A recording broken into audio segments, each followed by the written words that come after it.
Okay, hi everyone. So welcome to my first ever live stream, and let's see how we go. So forgive any technical issues I face, but nice to see everybody who's decided to join. So the purpose of this video obviously is to build a tournament list. I'm playing in the LGT London Grand Tournament end of this month. I think it's going to be 900 players, so it's going to be very, very competitive.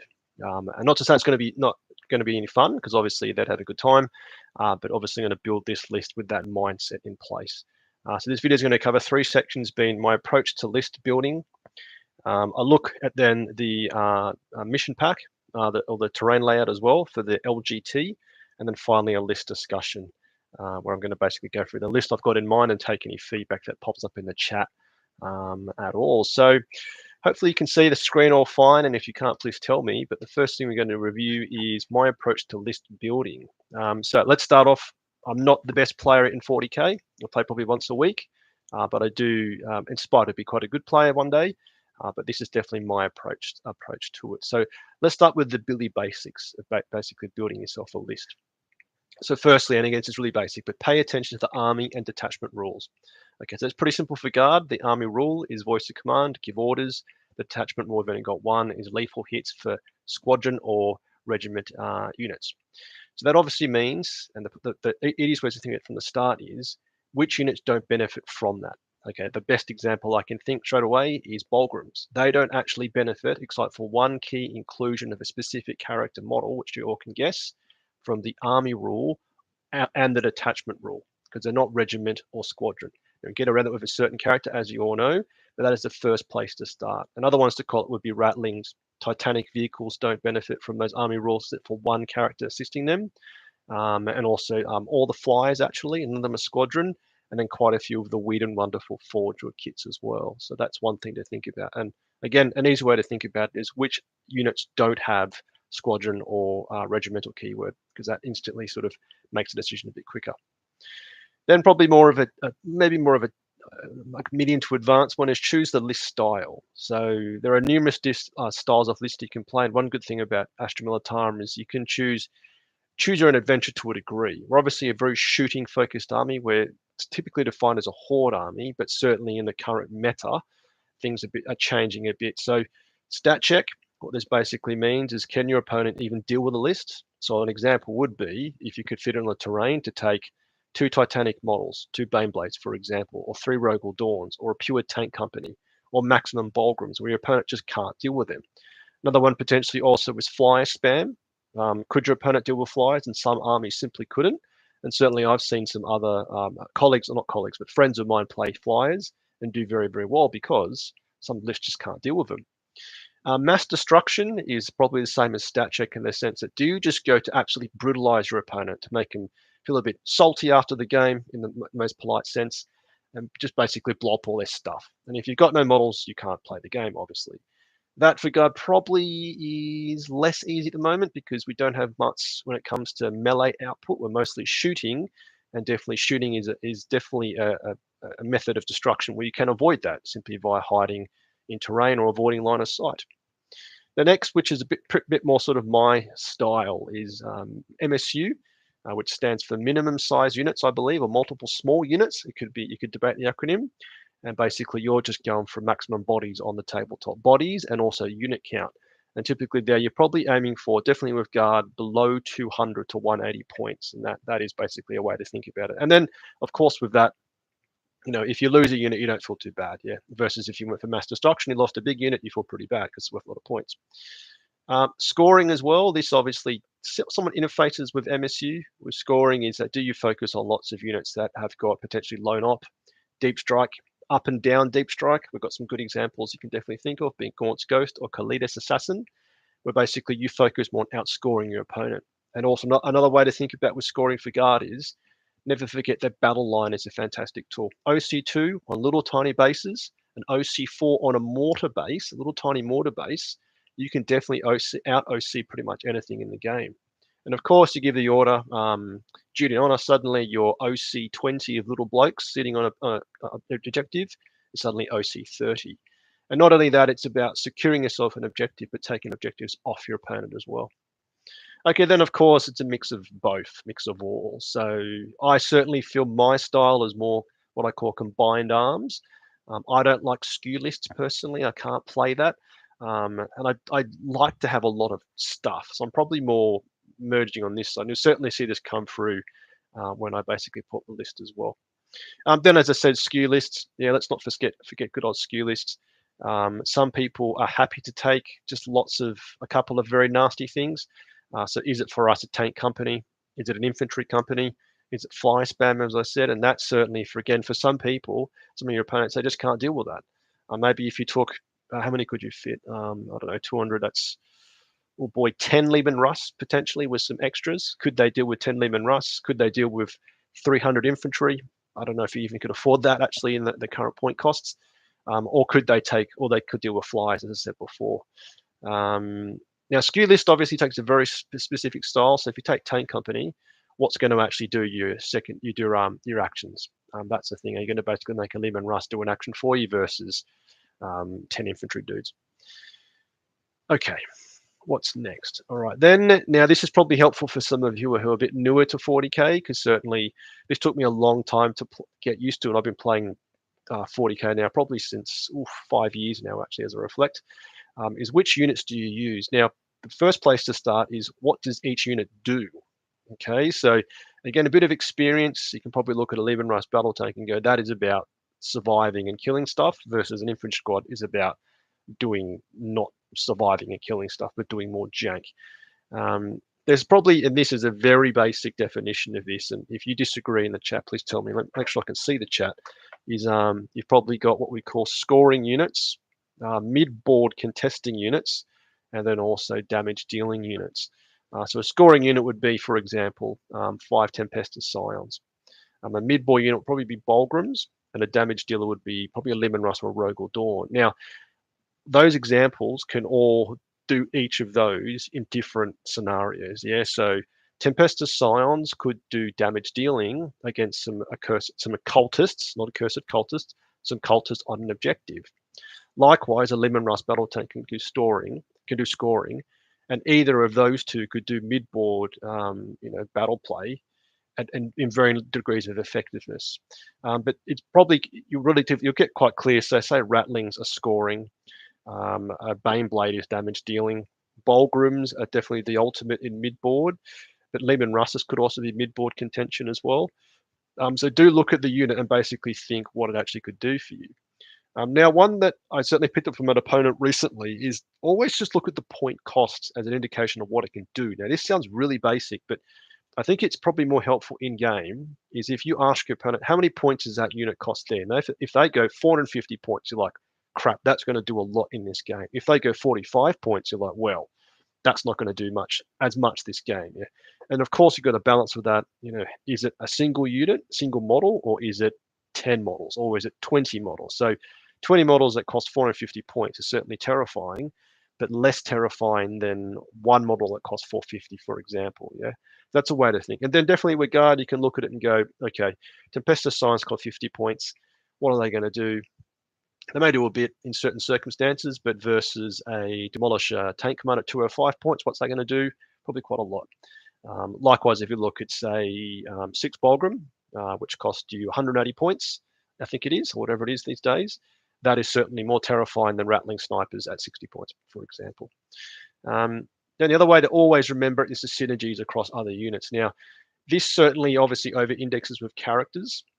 There will be some other sort of non-character units which can give synergies to other units, but typically it's a character-focused thing.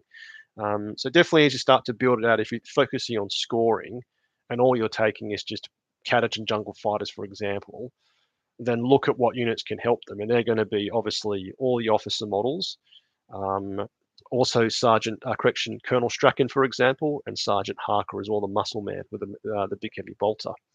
And the final one I've missed there is if you are struggling to understand which units are under or over costed, just watch YouTube. Now you can watch my channel. Make sure we check out Caddy and Sergeant Steel, and also check out Morty and Glory, because we've done across all the three of us loads of different videos assessing the actual quality of individual units. Because definitely when you start, it's quite tough to sort of work that out when you first look at things. Yeah.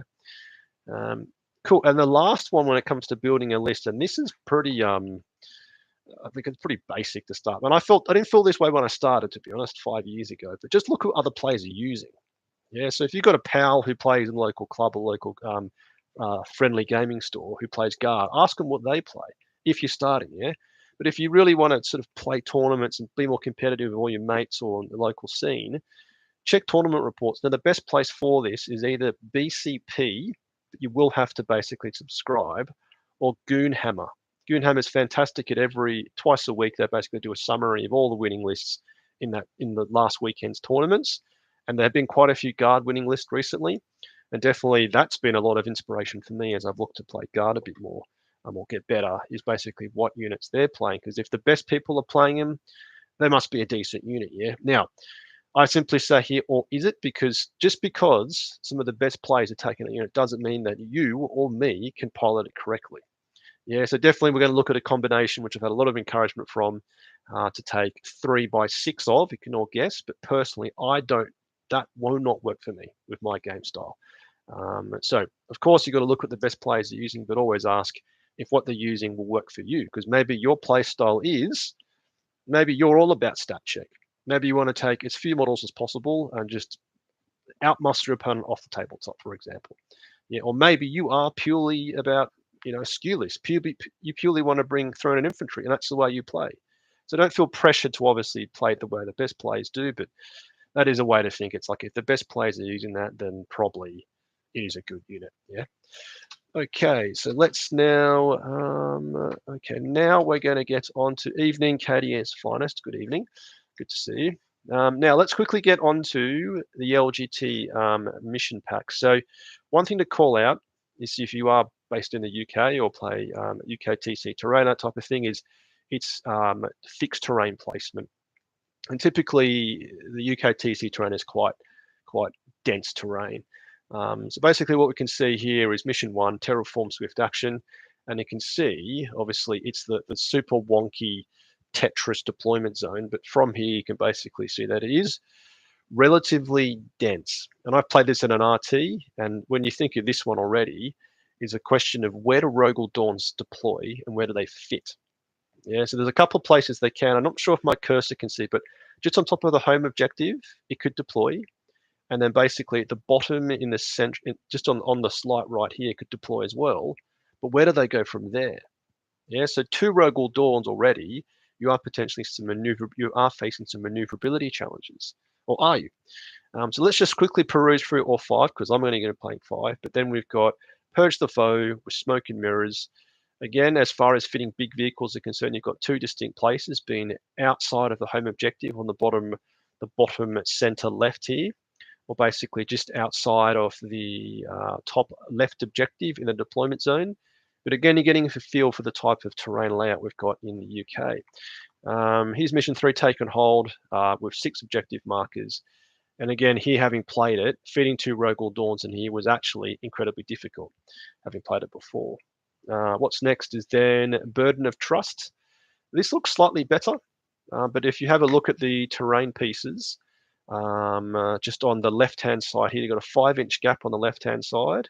And I think down the bottom as well is a 5-inch gap, so it's quite narrow as well. And then mission 4, again, it's actually the same terrain layout, but the point of me showing you this is that actually it is really tough to fit big models in UK TC terrain. So this probably simply discounts or quickly discounts things like a Baneblade or any of other of its sibling of its family members.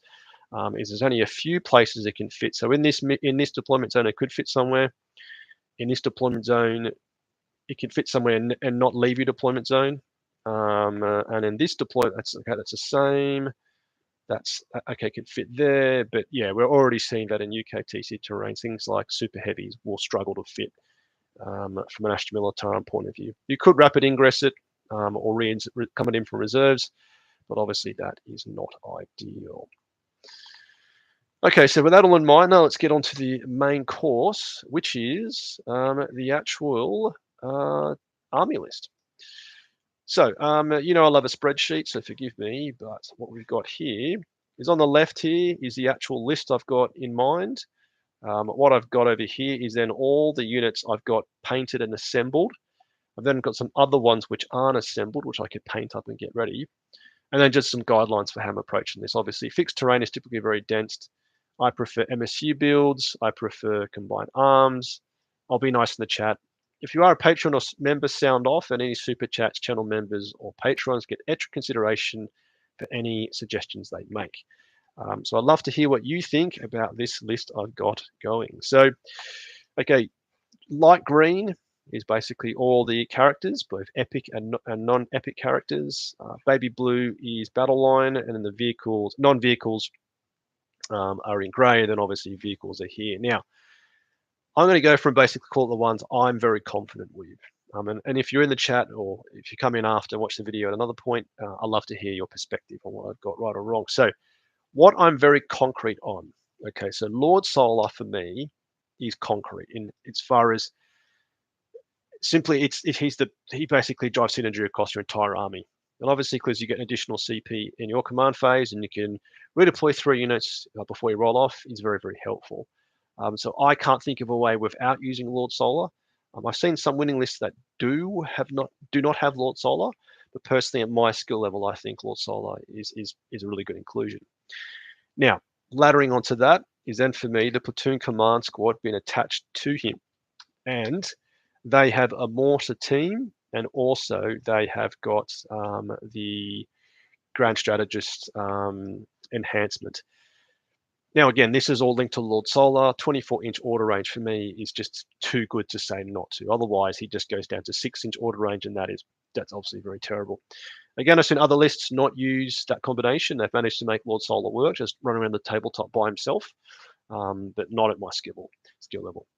Linked to that is then you attach them to an infantry squad. And I think here, one thing that definitely does help is if you give them both a mortar team in infantry squad, a mortar team in the platoon command squad, at least for the 2 or 3 turns where Lord Solar and co are sitting in the back of the board doing pretty much nothing besides issuing orders, you've got 2 mortars that are doing something. Yeah, they don't do lots, but they could be chip damage, pick on some chaff, but at least they're contributing.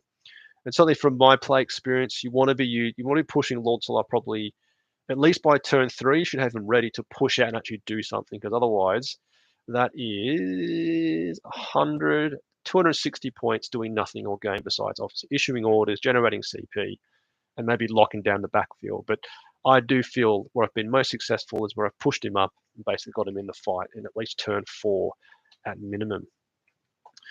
Okay, next concrete ones is an Ursula Creed. I certainly think she has still great merit. She can give 2 orders to the single unit, which is very, very helpful. She can obviously give 2 orders, as I said, and also being able to reduce a stratagem by 1 CP within 12 inches is actually excellent. So given now the recent balance data state has changed that to be away from, was it epic deed stratagems, I think it was, and now it's all stratagems. You can do things like grenade stratagem within 12 inches of Ursula, and that costs you nothing. The old-fashioned combination of Ursula the Creed and an infantry squad, therefore, with a mortar to do fields of fire still is fantastic. Yes, it costs you 1 CP, not 0, like in the good old days, but extra AP is fantastic when you ladder it onto other things, as we'll see in a moment. So, very concrete on these ones. The next most concrete is going to be, now this is where, now the ones I have a lot of, personally, so it's going to be this little combination here. Actually, no, not that one. Is this one, and this one. So 2 Rogel Dawns and Exterminator Lehman Russ. Now, I just said in the review of the terrain pack that it's hard to fit Rogel Dawns in here. However, I still think there's merit for them. I did actually in an RT play this mission pack, and I basically reserved them once or twice to sort of manage this. The 2 Rogel Dawns at 240 points is a fantastic example of a well-costed or potentially under-costed unit. Yeah, because toughness 12, 2+ save, 18 wounds, and a once per game turn a save into damage 0 is absolutely brutal. Against some opponents, they're going to struggle to do anything against this, and I do know these take way more damage than they should. Yeah, because a 2+ save and cover essentially 1+ save, and even against a multi-melted AP4, you've got a 5+ save. Yeah, so 5+ save is a 5+ save, but 5+ save is better than a 6+ save or a 0+ save or 7+ save. Certainly these these are very effective from my experience. The amount of output they get out is ridiculous. They're fantastic for Overwatch if you do want to Overwatch potentially. I take obviously the pulverizer cannon, autocannon, and the mini demolisher cannon, I think, is the right combination. And then the heavy stubbers as well, and multi-melters and the sponsons for loads of DACA. So I found these to be very, very, very successful. And I think it's mostly because they're very, very cheap now. They went down by, was it 25 points since the last balanced data slate? But certainly they're a very, very well costed unit. Okay, next then, which I'm most certain about, is the Leman Russ Exterminator. With the twin-linked autocannon getting out a glorious 8 shots at 24 inches. Twin-linked means essentially a strength 9, probably is mathematically the same as strength 11 or 12 maybe, because you've got rerolls. Mathematically, probably that's about right. Is, you know, 4 rerolls on wound roll means you are going to be wounding more often than you should be. And also, given, as I said, that we need to take account of what is the army rule, so squadron unit, overwatching or even shooting against other vehicle units means you're going to be doing more damage than you think you would, because obviously 6s are lethal hits. Job done. Now, then I give them multi-melters, and you can see I'm pretty common here. My approach here is, I think the way the current points cost work is you have to take this simply the best weapon in the vehicle. So I don't know if you're ever going to be using heavy bolters anymore in 10th edition, or heavy flamers, unfortunately, in Russ's, because you would just take a multi-melter or las cannon. Obviously, auto hits on a flamer is fantastic. And if the meta suddenly shifted right back towards melee meta, which certainly UKTC can allow that to happen. I'll see how I go in LGT. But certainly las cannons and melters are the way to go. Now, the next one, which I'm definitely debating, and I will test it tomorrow evening at a game I've got, and also hopefully next weekend, is a Leman Russ battle tank. Now, personally, I looked at this when this all started, when 10th edition started, and I dismissed this because the battle cannon at strength 10 AP1 3 damage is strength 10 AP1. So that is not great. But obviously this unit gets organic rerolls once to hit. And just like Tempest of Scions, if that target is on an objective that you don't control, you get 4 rerolls to hit. So what this basically means is this vehicle doesn't actually really need orders like an Exterminator at Leman Russ, a Rogal Dawn, or Rogal Dawn. Now, obviously, it can't give itself +1 OC. It can't give itself +3 movement, +3 inches movement, but at least you're going to be more accurate than any of these 3 models that don't have an order. Now, there's a reason I'm thinking this, because at 170, you could swap it for the Exterminator. So it's an easy fix if I do decide after a couple of test games I don't like it. But what I'm obviously missing out on here is the autocannon Exterminator is additional AP, yeah? So as I said, with Ursula, you give Fields of Fire to a target, you then have Exterminator fire onto it as well, and then suddenly overlay a Rogal Dawn. That means its main cannon is AP4, its multi-melters are AP6, and basically everything on it is, well, everything is minimum AP2. Granted, there will be cover, or even stubbers at AP2. Now, one thing with that approach is that if you're shooting a Leman Russ Exterminator into a target, and then you're going to put a Rogal Dawn into it, it's going to be a pretty serious target. And that definitely, if it's an infantry target, will have probably an invul save most of the time. And if it's a vehicle, either it's got an invul save or it's got a 2+ save. Is typically, you know, if it's a serious target, yeah, if it's a big serious target. So Leman Russ battle tank is where I'm going to test it. I'm not as confident. I used to run basically 2 Dawns, 2 Exterminators, because I just like to think in pairs. And that also is maybe something I should have mentioned at the start, is that one way to simply think as well is just do everything in pairs, if that makes it easier for your brain to work. Certainly you can see in some of this, I do keep that approach, is that if you've got 2 of the same thing, characters excluded, it allows you to deploy quicker, it allows you to segment the battlefield quicker, and also allows you to sort of just assess where you are quicker as well. So that's probably maybe more a Jeff thing, Guardsman Hannon, but certainly it does work for me if we just do things in pairs. Okay, so let's put a question mark next to the battle tank Leman Russ. Okay, the next one I've got very good confidence on is then going to be, personally, some jungle fighters. Now you can see here I've got a squad of 10 and a squad of 20. So the squad of 10, complete confidence. Now, they're fantastic because they got a scout move, and also they're, as I said, battle line, as you know. And in melee, they will do something. Yeah, strength 4, AP1 on the charge means you will do something as opposed to doing absolutely nothing at strength 3, AP0.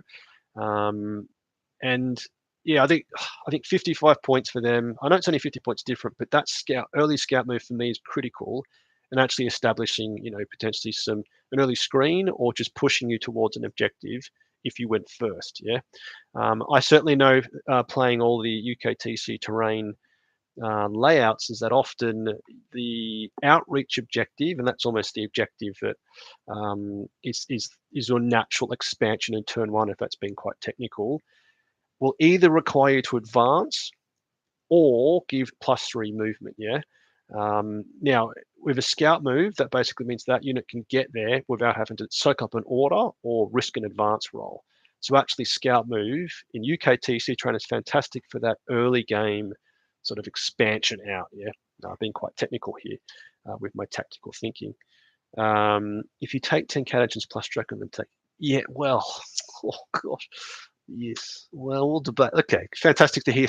Thank you for the opinion. It's important. So, right. So on that, the one that I'm debating, and now actually with that fantastic suggestion, is then Colonel Strachan.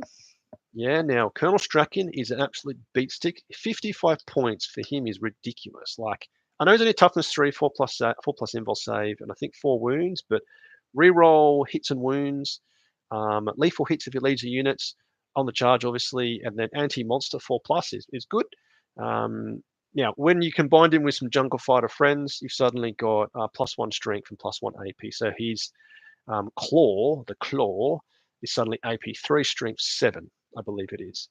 So he's very, very fantastic. Now, the concept here is basically obviously latching these two units together. So you've got 165 points, and you've got lethal hits on 20 dudes, and you've got Colonel Ironhand Strachan with +1 AP and +1 strength. Now, one concern for me, looking at this list overall, is this doesn't have enough crap in it, chaff. I'm a man, and I prefer MSU builds, I prefer combined notes approaches.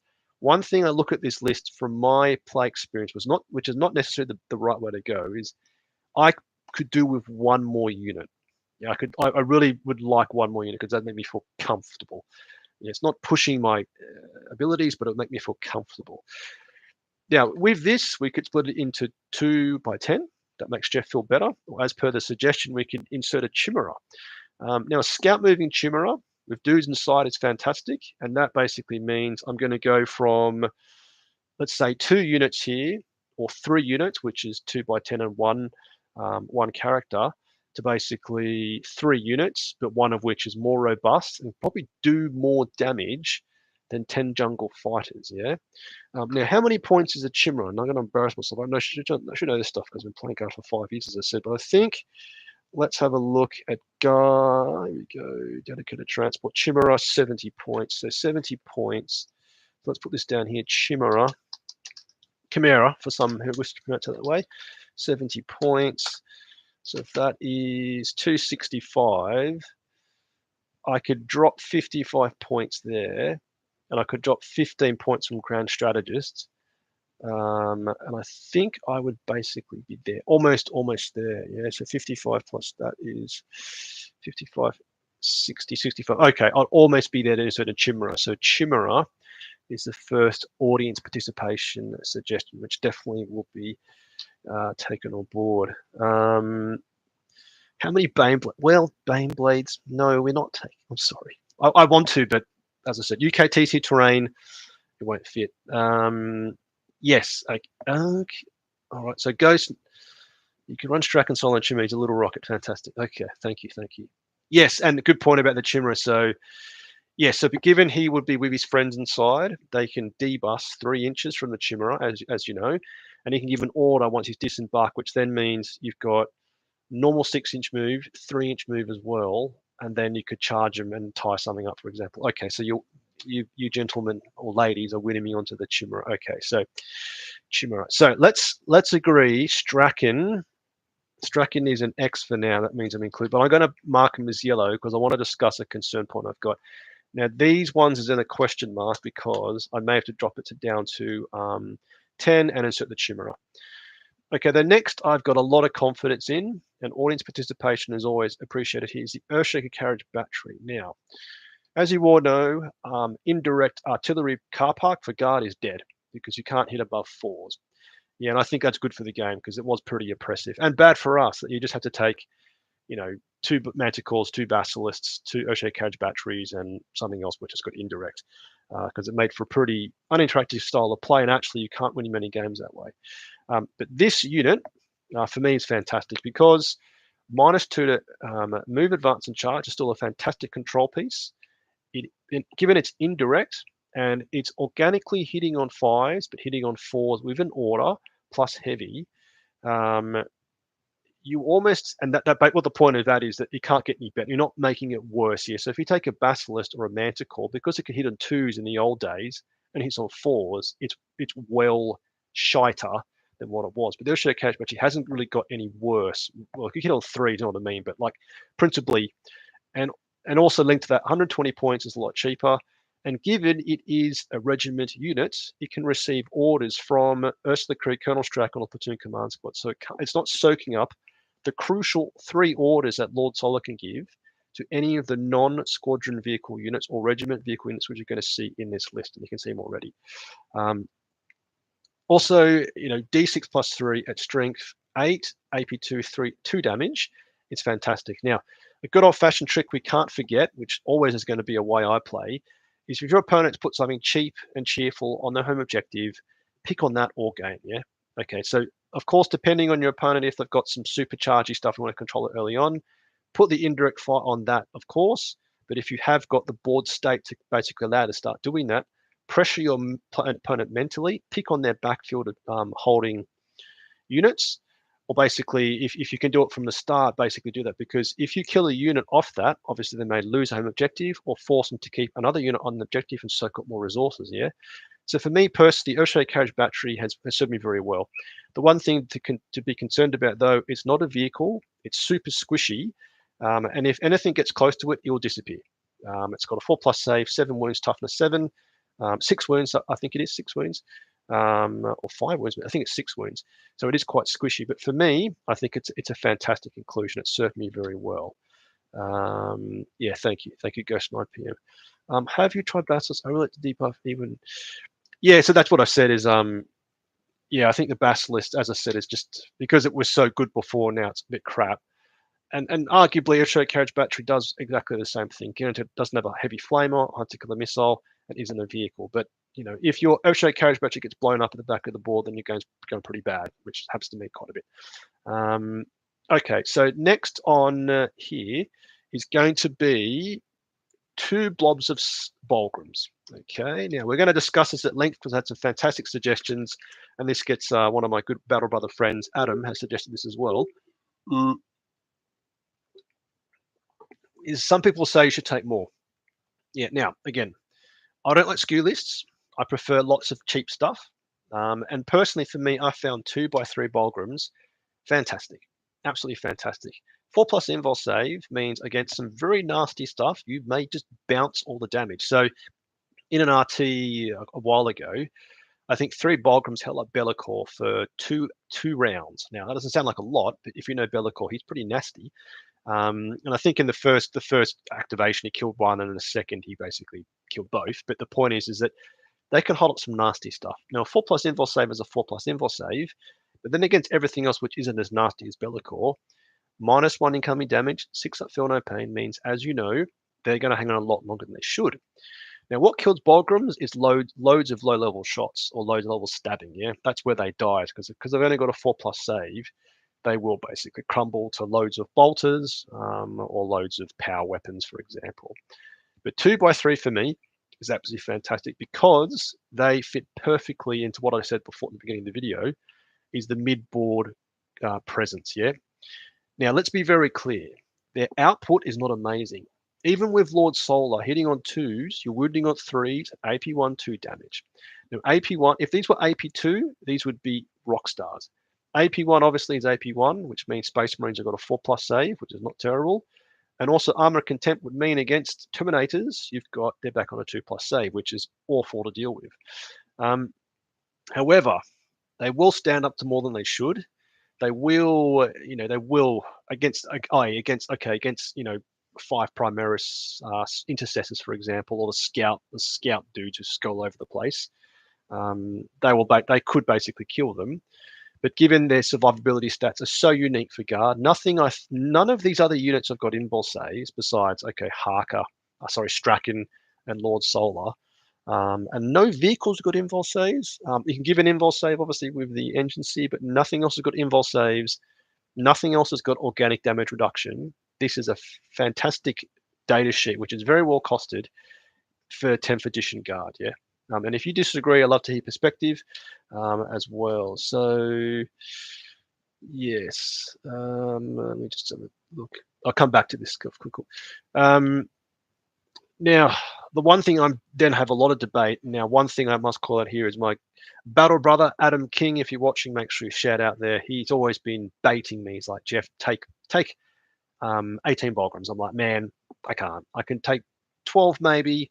I don't want to paint 6 more, can't be bothered. And he's like, I'll paint them. And I called his bluff and said, okay, paint them for me. So order the boxes, delivered to his house with some paint as well. And he's already painted 3. So super thanks to Adam. And you can all thank Mr. Adam King for basically encouraging me to take 6 Volgram extra.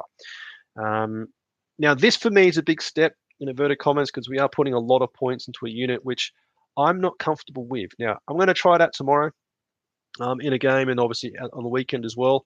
I'm committed to taking them because obviously Adam's helped me to basically paint these.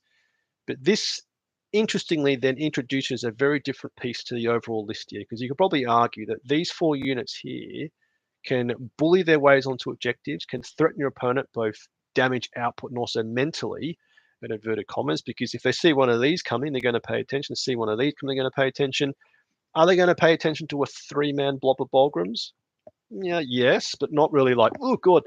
But 6 Volgrams, they're going to go, yes, I'm going to pay attention to that because that is pretty nasty. Obviously, that is 18 wounds with -1 damage is theoretically a lot more than that, theoretically. With 6 plus feel no pain. So theoretically, 18 wounds theoretically becomes like, I'm going to embarrass myself. Let's just say, I'm going to guess it's like 36 wounds theoretically, yeah? Because -1 damage, 6 up feel no pain means actually you've got more wounds than you can poke a stick at. Now, what do you think in the chat or in the future when you watch back this video when I publish it, is what do you think? Now, we all know there's been some fantastic wins out there. I know some people have been using 18 Volgrams and winning tournaments or playing very well. But what's your perspective on this? Because I'm not comfortable with this, but I'm committed to it because Adam's going to paint them for me. Bless Mr. King.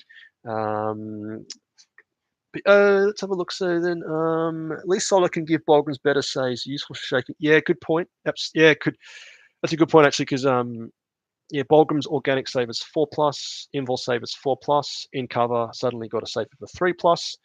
With Lord Solar Order, you got a 3+ made a 2+ with cover. So actually, you are right, because that could basically pip him a bit more. And that's where I think that, and again, I'm going to go all over the place. My brain's like a plate of spaghetti at the moment, but like that really does reinforce this thought process here is because this unit doesn't need orders as much as these 3 do. So therefore, Lord Solar's orders to make these 3 units function properly is crucial, yeah. Obviously. Now, again, going all over the place, apologies, but as I said, the regiment keyword on the Earthshade Carriage Battery means that these 3 units can give that unit an order. Yeah, so suddenly I'm not as worried about if I was taking, say, a Basilisk, which requires Solar to give an order, or a tank commander, which I'm not taking. That, again, is a concern point, yeah. Cool. Okay. Any more? Run at least 6 to act. Run at least 6 to act as an anchor on your natural expansion objective. They're really good late game when there's less damage available to go. Yeah, good point. So, and that's also, yeah. So thank you for that thought process. I think, and this again is how the game basically typically evolves. So I've matured a bit in the way I play 40k. Just keep with me, but I'm trying to be all fancy pants here. But in the recent games where I've done better, I actually was very comfortable losing my tanks early. So I think, Yeah, I think in a lot of my recent games, I've basically been left with one tank, for example. So again, you've got to basically sense the tabletop. If you're playing super shooty tower, a bit different. But losing tanks early is okay if you pushed your opponent back or done enough damage, which then means the threat of incoming fire or melee output is diminished because there's less units or your opponent's been pushed back, for all your cheap stuff to basically go and soak up and score objectives or do actions, etc. Now, Bolgrams, as per the comment in the chat, so super thanks for the suggestion here, is, well, either you use them early to threaten and contest and annoy your opponent, or you basically sacrifice your vehicles, you super chaff here, and use your Bolgrams to basically lock it down at the end of the game. As per the suggestion, you could use it as the early expansion. So definitely, as I'm going to flick back to the UKT, I think, is it, where is, apologies, taken hold with this diagonal deploy, with this, the quadrant deployment. Now, you probably can't see my cursor, but the top one here, the top left objective, that is, well, it depends because of the terrain layout, like the bottom right could be a natural expansion objective because you can go from terrain piece to terrain piece, yeah? You can scout move some jungle fighter, scout move a chimera, scout move a scout sentinel to basically hold that objective. And then maybe the other contestation objective early on is actually over here. So as you're saying, if you put 3, they could probably can't absorb a load of DACA going into them, but 6 definitely can, and that is going to push your opponent's focus that way, or maybe even hold the objective for you. Yeah, so I think, yeah, you're making me feel better. 6 definitely makes me feel a bit better. Yeah, prefer to threaten objectives with cheap Cadians early and save Balkans for later. If I don't kill the Cadians, it becomes sticky. Then you start trading or Catagens work. Yeah, so yeah, super thanks again, and that's. Yeah, so that's also a discussion when it comes to the battle line units. There are no Cadians here. I know Objective Sticky certainly is working for one of you in the chat, so super thanks. But personally, I can't make that work. I usually find that when I put the Cadians out somewhere, because they've got to survive until the next command phase, they're already dead. So I'm probably using them wrong. So don't take my word as gospel. But again, everyone's perspective is important. So if you agree with Cadians are better than jungle fighters, maybe, for example, or in the comments or in the future video, let me know. But Cadians for me, not as much. That's my perspective, though, of course. Now there were some other comments about what I remember. Okay, so someone in the chat has said, I remember David Gallard, a Kiwi guy, not Australian, Kiwi, talking about Basilisk Manticores when he used them, talking about how he used them for indirect for turns 1, for the first 2 or 3 turns, and the movement to take directly like a tank. So it's a fair point. So basically, great suggestion from the chat is back in the good old early balanced, previous to balanced data slate, is you could basically, that's the point. So yeah, okay. So the primary point is Earthshake Carriage Battery versus a Basilisk. All this thing can do is fire indirect. It moves 4 inches. It's infantry, which is hilarious. It can move through buildings. Imagine moving that thing through a building. Hilarious. But it can't do anything besides firing into your opponent. Versus a vehicle in the late game, as per the suggestion, which you all know, can move 10 inches. It's got a flamer. It can tank shock. It's got an OC of 2, which is better than OC 1 for the Earthshake Carriage Battery, and actually can play the game. So that certainly is a consideration point.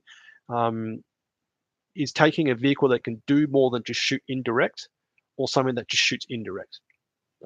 So personally, I'm very stuck on the Earthshake Carriage Battery because I think, given I play more like chaff, I typically don't run out of stuff. Typically, I got tabled recently, almost tabled, 2 units left, actually 2 models left in turn 5.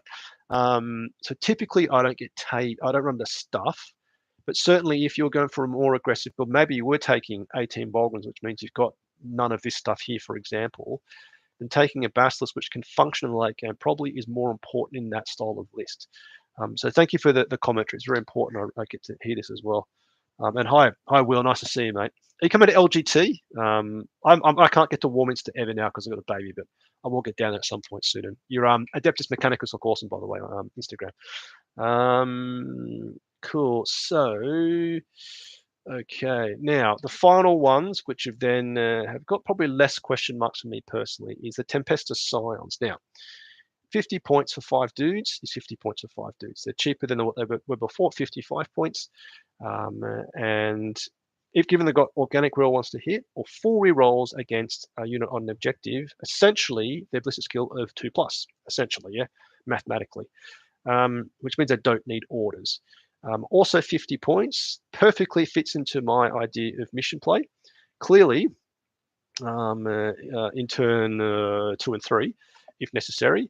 You can do behind enemy lines, you can do any of the action-based stuff, and even if your opponent is basically screening you out because they've been a good opponent, do things like, but I've played games where they've locked down an objective for me. So in my early game, maybe turn 2, or even turn 3, I'm not confident holding my expansion objective. I've dropped in 5 Tempestus Scions onto the outside of the objective. If I was worried that, say, my jungle fighters who were on the edgy objective, placed quite aggressively, were going to be charged by my opponent, which would kill them, I place 5 bodies on that objective, which means that objective is basically locked down. And you do it in a sense, and this is quite technical, you do it in a sense that you make sure that the consolidation distance between the chaff holding the objectives and those landing on the objective is not within 3 inches, which means they can't actually be threatened. So Tempestus Scions for me are absolutely fantastic. A melter, a plasma pistol, power fist on the leader. Make sure always take a power fist. Never forget that. And I'm very confident, let's not get this wrong, is that you get full rerolls in the shooty phase and the stabby phase. Let's confirm that via the app. And I'm very confident. I checked this recently because each time it makes okay. So yes, so you've got full rerolls if you're going after an objective or wants to hit on the power fist, and also the bayonets as well, the Tempestus daggers, which are only AP 0, is fantastic. Now, there a lot of conversation can be had here. Let me check the chat for any thoughts here. Oh no, Will's not coming. Okay, cool.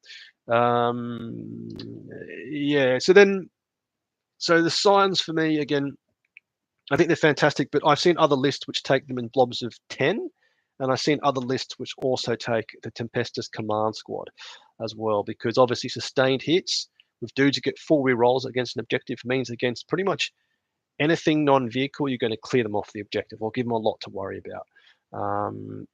Now, one thing that's probably missing here, which is a bit of an indication why I've got this 20-man blob, is the use of the reinforcement stratagem. As you know, we can only use it once per game, which means the use of it is even more important than what it was before, because before we'd all abuse it and just use it over and over again, and you had essentially 220 points, roughly. Or if you took Kazrikan, you had 230 points if you're doing bulk Kazrikan, which was the way to go in previous balanced data slates. So that is a concern point. Is I don't have any really good opportunities for that. Now, as per the discussion we've had with some of you in the chat, is this maybe subbed for a Chimera combination, which then means I've only got 60 and 55 points and 50-point units to basically reinforce. Now, is that a problem? I'm not sure. Has it been a problem for me in the past? Not really. And it's been a bit of it's been almost a bit of a moment in the sense that because I wasn't pressured to basically save 2 CP every turn to reinforce, I've been abusing grenades. I've been abusing Overwatch, which you shouldn't be doing. That's I've learned. Like Rogel Dawn's Overwatch do way less than you think they would because they've got no flamers, obviously.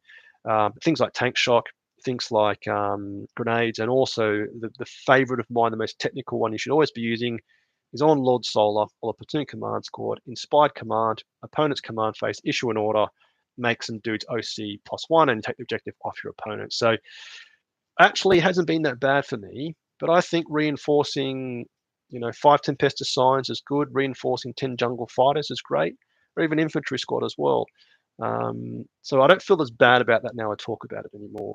But let me just check the chat for any more thoughts. So infantry squad's supposed to go forward, if not better, sort of a heavy weapon mortar squad and oh gosh. That's a very good suggestion. Mortar squad. That's a good one. It's very good. How much is a mortar squad there? 60 points, I think. Mortar team is so the suggestion for those who are doing this in the future is swap out an infantry squad with a mortar team, and then basically sit the mortar team next to the Urshay Carriage Battery and Ursula Creed, and she can give 2 orders, and they're the 2 units she gives orders to. Now, why is it so hard to find heavy weapons here? I'm very confident at 60 points. Yeah, there we go, 60 points. So that is, oh, this live stream was a great idea. It's a lot actually.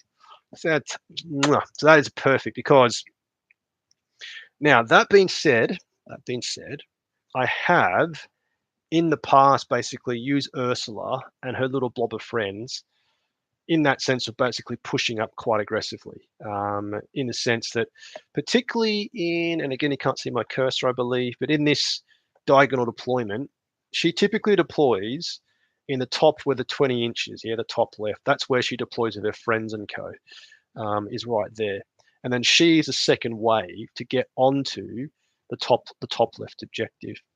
Now, that being said, there's nothing wrong, because I've got so many orders floating around, because I've got so many regimental keyword officers. Colonel Strachan gives 2, Ursula Creek gives 2, Platoon Command Squad is either 1 or 2. That's 6 regiment keyword orders, plus Solar is 9.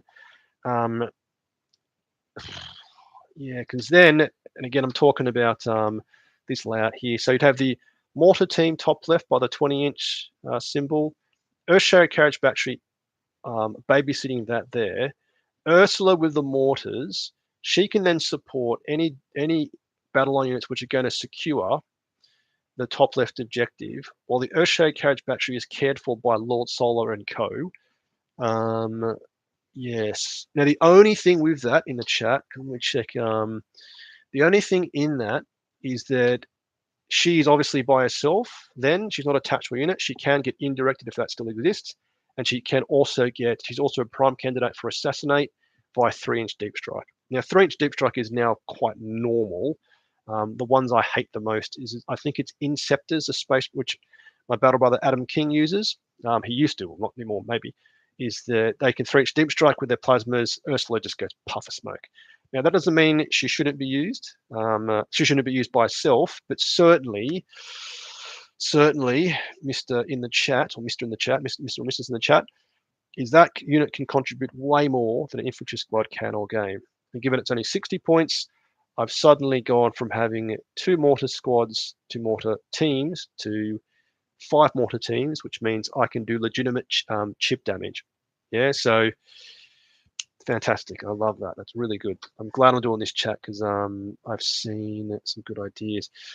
Okay, now, yes. Okay, so now let's have a look. So someone also said they like Scions, but they only use like myself in teams of 5, 1 or 2. No experience using. Okay,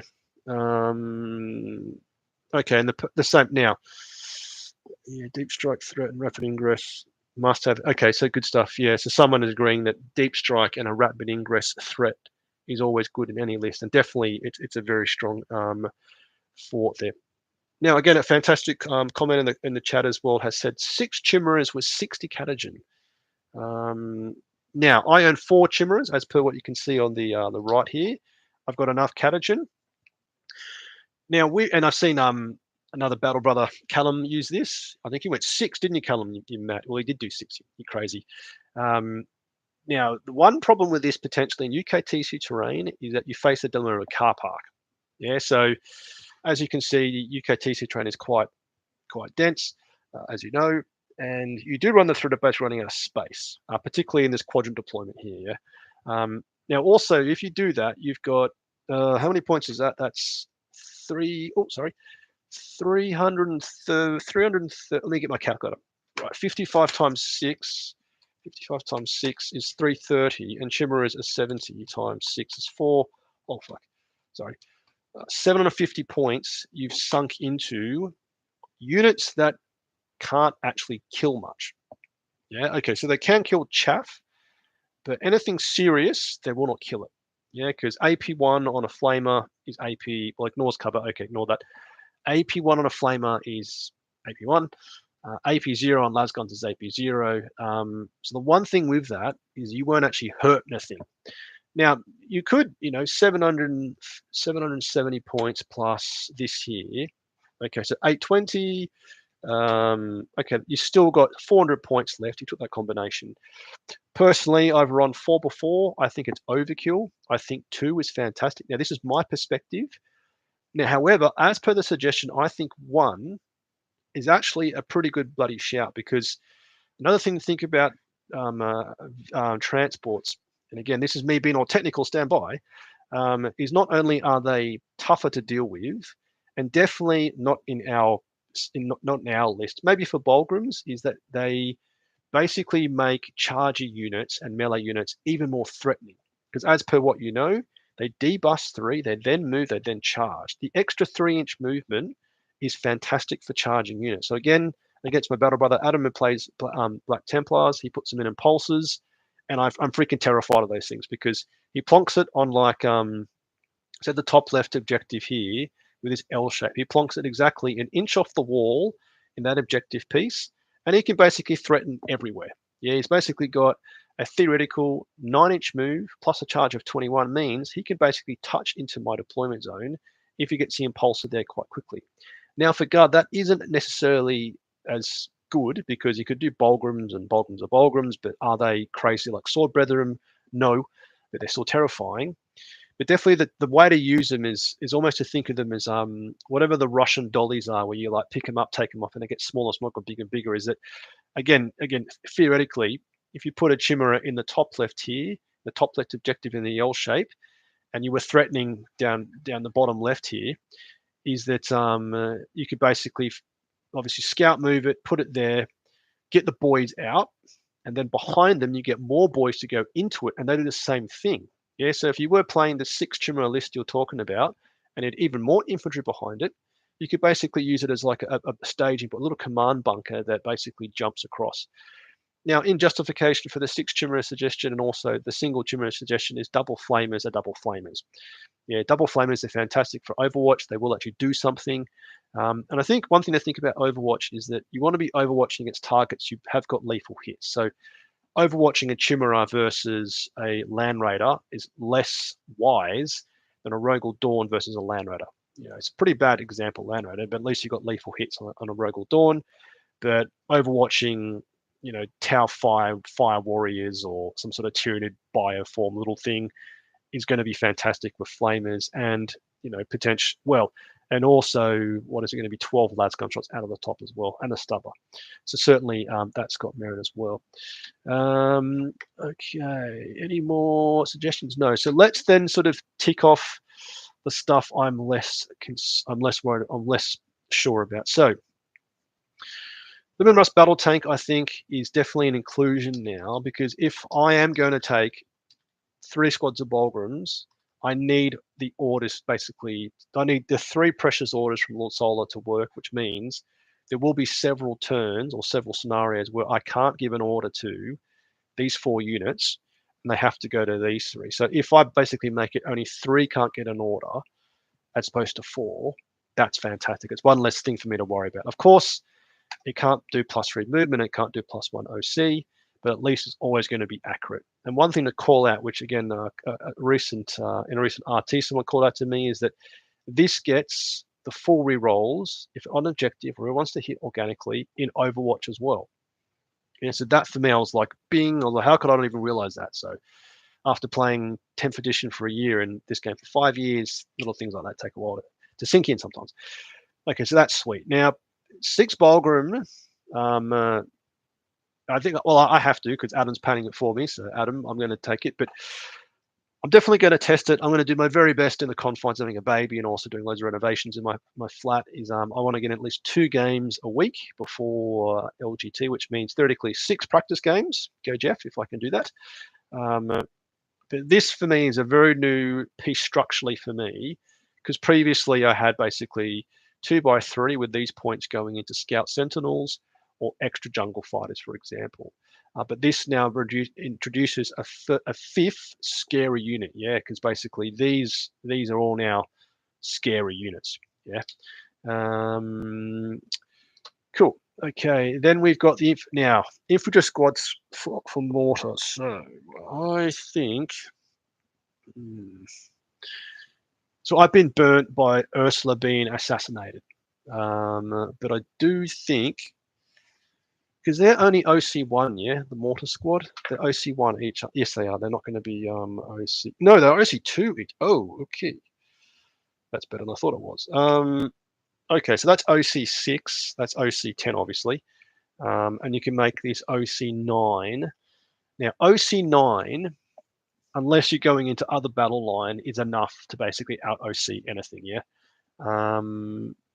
Yeah, so I think actually that may receive the, so this is not battle line, bear with me, mortar team.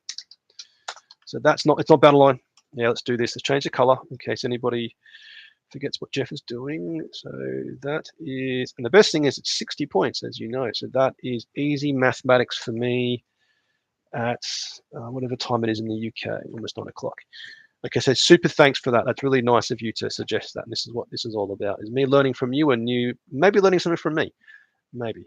Okay. Oh, I'm just seeing, oh, Will, you had great results from my 15-man Scion squad that took 2 by 15. Oh, man. I went 3-2. Oh, man, that's fantastic. That means I need to paint more Scions. Well, actually, no, I've got enough as per my list, but I don't know. Oh, boy, here's someone. So Ortego Fernando has said, rapid ingressing 10 brick Rough Riders. Also, the 15-man Scion lost enough fire to reliably kill 4 to 5 custodian wardens whilst using, oh man, don't do this, guys. Oh, no. 15-man Scion blob. So, yeah, I've got 10 Rough Riders, which I proxy as Def Core Riders, sorry, which I proxy as Rough Riders. I've used the same base, which probably isn't legal, but no one knows. Now, personally, Rough Riders for me, and I know they pop up a lot, I can't make them work. I'm maybe too simple, which is a massive possibility. But for me, they're just too tissue papery. They die against basically anything. And like most of my list is infantry. I've got 4 things which aren't infantry, and I found it really hard to position them. Like rapid ingress certainly gives you more options, but I just can't make cavalry work. I mean, they move what, 10? Yeah, I think they move 10, or 12 maybe. Lordswell makes them move 13, 25-inch threat range with a charge are suddenly very tasty. They will clear through, as you know, like a lot of chaff, or be very nasty with the melter tips. But I personally can't make them work, unfortunately. And I've seen them in winning lists. That's the thing; they're popping up a winning list as a good counter charge. And again, and I think, yeah, they don't really compute in my brain. I need lots of infantry with a couple of key pieces being the 4 vehicles to basically, have to steer around terrain. And yeah, 15-man Scion blob has enough firepower to, reliably kill 4 to 5 custodian wardens. Yeah, exactly. So yeah, I've got Scions. I've got, as you can see in my little list, I've got another 10. I've got, I could paint up 5 quite quickly, the Scion command squad. But then, now this is me debating in my brain why I don't want it. So it's 100 points, and a Scion command squad is 170 points, I think, isn't it? Yeah, so the Scion command squad is 70 points, I believe. So as I said, 170, you got sustained hits. They give themselves an order when they come in. So that means because they get organic roll ones to hit, or 4 rolls against an objective, as you know, you give them rapid fire. So they've got rapid fire plasma guns, or rapid fire hotshot las guns against infantry targets. You've got 6 as a lethal hits, and you've got sustain 1. As I said, suddenly you've got a lot of very spicy DACA. Now, personally for me, I think as per what Will said in the chat as well, is that or someone else said in the chat, is I use them more for scoring. I do my damage output against stuff on objectives actually through, this is with O'Shea Carriage Battery, and now the mortar teams. I know it's not going to be as effective, absolutely not. But I've now got 5 mortar teams putting in, like light artillery into targets to basically pick off those targets. Now, are they going to kill custodian wardens? Absolutely not. Are they going to annoy them? Yes. Maybe not the mortar teams, but the O'Shea Carriage Battery, mate. And also the simple thing as well, placing 15 dudes from deep strike in part of the board for me is a lot harder than 5. Yeah, now that's, I'm going to jump all over the place. I'm going to probably have to wrap this up because I've been talking for over an hour. But the thing is, Gaunt's ghosts pop up a lot because they up, down, up, down, up, down, up, down. Now, I've got Gaunt's ghosts. They look freaking awesome. it's so good what they've done. And I hope you agree, they look fucking awesome. I'm just not swearing, keep this family friendly. But up-downing 6 dudes versus a Kalidas assassin is a lot harder, yeah? Yeah, so 15 dudes fitting into the corner of the table, potentially threatening your opponent's backfield objective is a lot harder than 5 or obviously 1. So I know it's a lot of people doing it quite effectively, but in this list archetype, unless I dropped, well, that's the thing. It's like, you know, and this is the thing. It's like when it comes to the best units, infantry is an infantry squad. Are jungle fighters the best unit? Not necessarily. When you could take, as you say, more scions, but certainly for my style of play, I'm probably comfortable with just 2x5.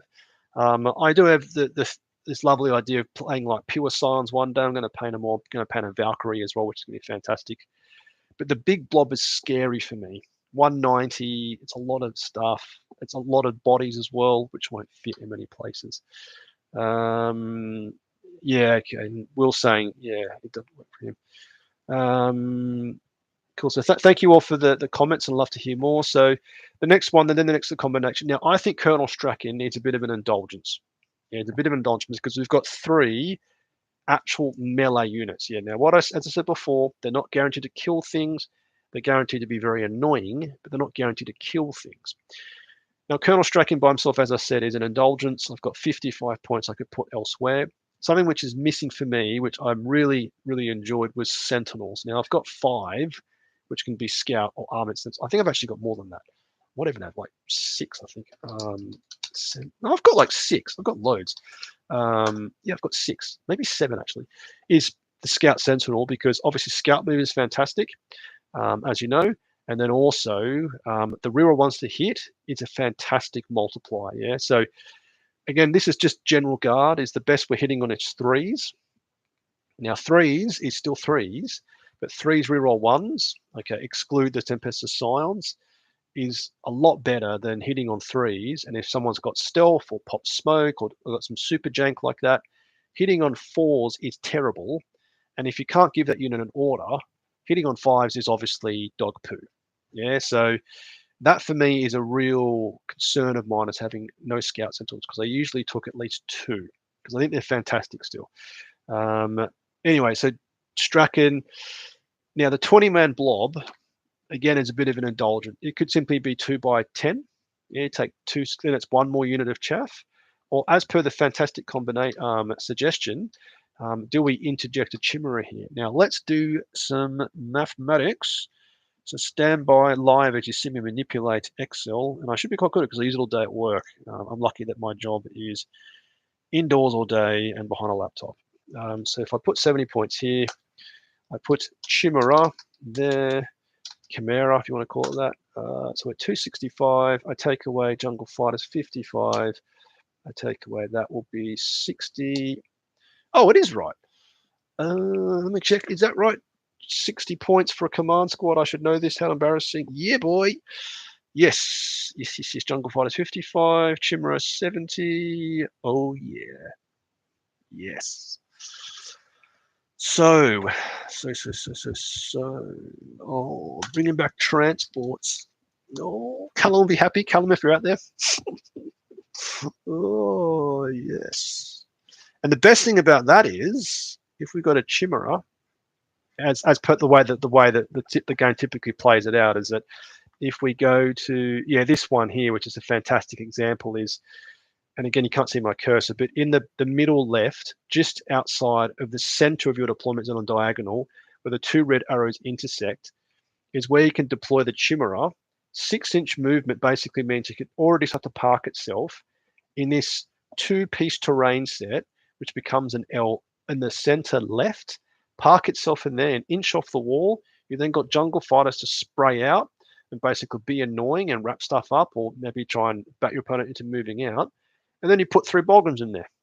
Job done. So just like the Russian doll set, you're just sort of plonking stuff around. So that already has a combinational play I've actually used before. So thank you for the suggestion, and I'll report back how it goes. Now, so Colonel Strachan, 55 points. Now he's an awesome model.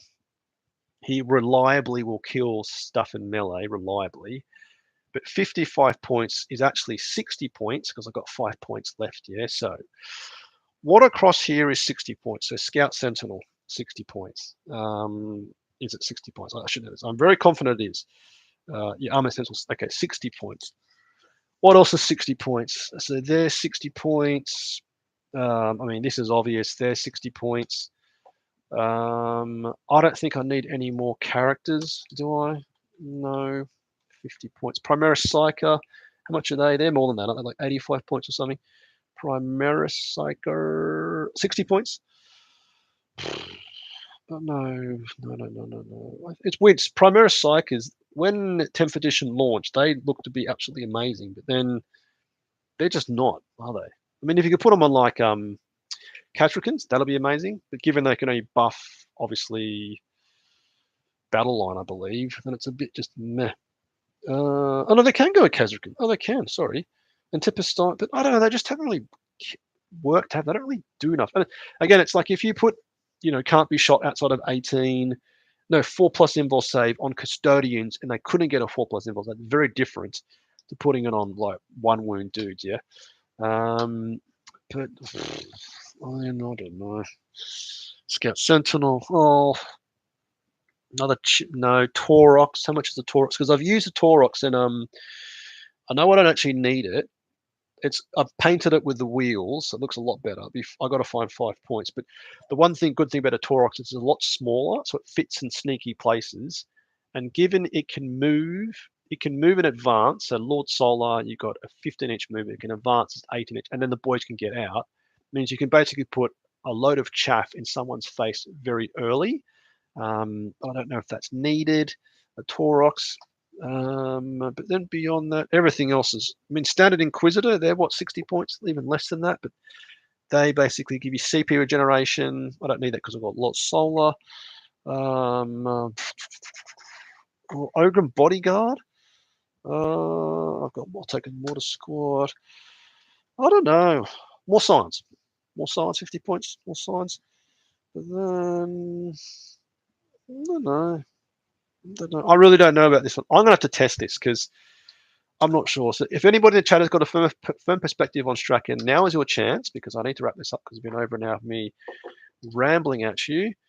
I've had great success with okay. So Stephen has said he's had great success with Primaris Psyker on a 20-man Death Corps squad with Medic. Yes, now that is a combination which is certainly, and thank you for the good luck wish. I really appreciate it. No. But certainly, yeah, definitely Death Corps Death Corps with the Marshal is a 4+ invul save and a 5+ feel no pain. Now that is definitely very good, but again, I think against the right opponents, they fold because a 4+ invul save is only in shooting. Yeah, it's only a shooting invul save, and a 5+ feel no pain against 2 damage melee, which is most medium damage output. 5+ does nothing. So personally, I haven't had any success with it. Okay, so now Ortega Fernando has said, use a 15-man sign blob, but ultra aggressively, drop them on the flank that's threatening to crumble and watch as a single-handedly save the day. I thought it was a parachute. Oh, stop it. So if I Tempestus sign, and the other thing, Fernando, I think your name is, apologies, Ortega, sorry, is that I need to paint them. So I have to do, they're 70 points, yes, it's 70 points as well. Is that if I swap the Chimera for them, I drop Strachan, and I take more jungle fighters. Oh, then I don't know, Ortega, because then I'd basically have only 1 deep strike threat. Yeah, because I've got 2 deep strike threats. If I take your suggestion, I've got 1 deep strike threat, a very big deep strike threat. So I'm pretty happy with not taking the 10-man blob with a 5 command squad, but I definitely will use in the future because I've got them, want to paint them well. I'm repainting all my signs. I want to make them look really like dark and nasty, like the for CN Jackals, if you remember from one of the old rule books. But Colonel Strachan, I think he's probably going to stay for now. Now, This is it's a testing list. I've got, I don't know actually when LGT will require list submission, but I think I've got at least a week. So I'm going to get 2 games in. I'm going to be playing a guy who plays either Chaos Space Marines or Drukhari tomorrow. Drukhari are awful. They don't win loads of tournaments though, but they're very good in the casual scene. So I'll see how they go tomorrow. But this is the list. Yeah, so the suggestions of a mortar team have stayed, which is obviously fantastic, and also the Chimera. So those 2 out there, definitely, I really appreciate your perspective, and let's hope your perspective makes me win more games or do better than usual. So I'm going to call it quits now because I've been speaking, as I said, for 70 odd minutes. Hopefully you enjoyed this live stream. I really appreciate all the commentary out there. And likewise, not only in the live chat, but also when you comment, if you do, when you watch this video after. So super thanks for the those who could attend. Super thanks for the support. And I'll see you next time.